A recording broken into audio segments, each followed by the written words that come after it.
Tambaram sanatorium பேருந்து நிலையத்துல இருக்கக்கூடிய பொது கழிப்பறைய இரவு நேரமானா பூட்டி சாவிய கையோட எடுத்துட்டு போயிடுறாங்க. கடந்த 5 நாளா கழிப்பறையில தண்ணி வரல.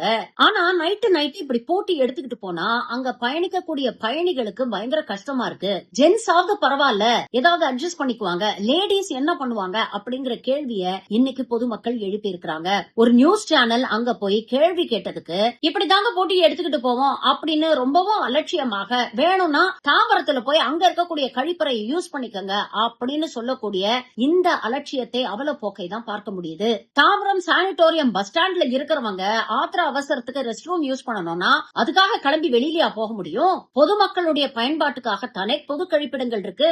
இதை இரவு நேரங்கள்ல பூட்டி வைக்கிறது எந்த விதத்துல நியாயம் அப்படிங்கிற கேள்வியை பொதுமக்கள் எழுப்பி இருக்கிறாங்க. தாம்பரம் பஸ் ஸ்டாண்ட்ல பாத்ரூம்ல 5 நாளா தண்ணி வரலையா, பாத்ரூம் பூட்டி வச்சுக்கிறாங்க. டவுன் பஸ் ஸ்டாண்ட்லயே விடிய பாத்ரூம் ஓபன்ல இருக்குது. இது சானிட்டோரியம். 2 பாத்ரூமே பூட்டுருவாராம். தாம்பரம் இந்த பாத்ரூம் பூட்டிக்குது.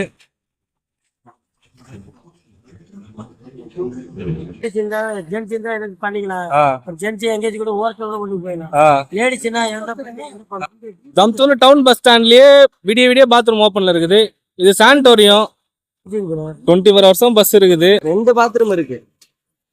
2 பாத்ரூமே பூட்டுருவாராம்.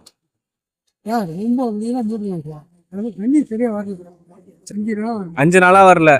தாம்பரம் பஸ் ஸ்டாண்ட்ல பாத்ரூம்ல 5 நாளா தண்ணி வரலையா, பாத்ரூம் பூட்டி வச்சுக்கிறாங்க.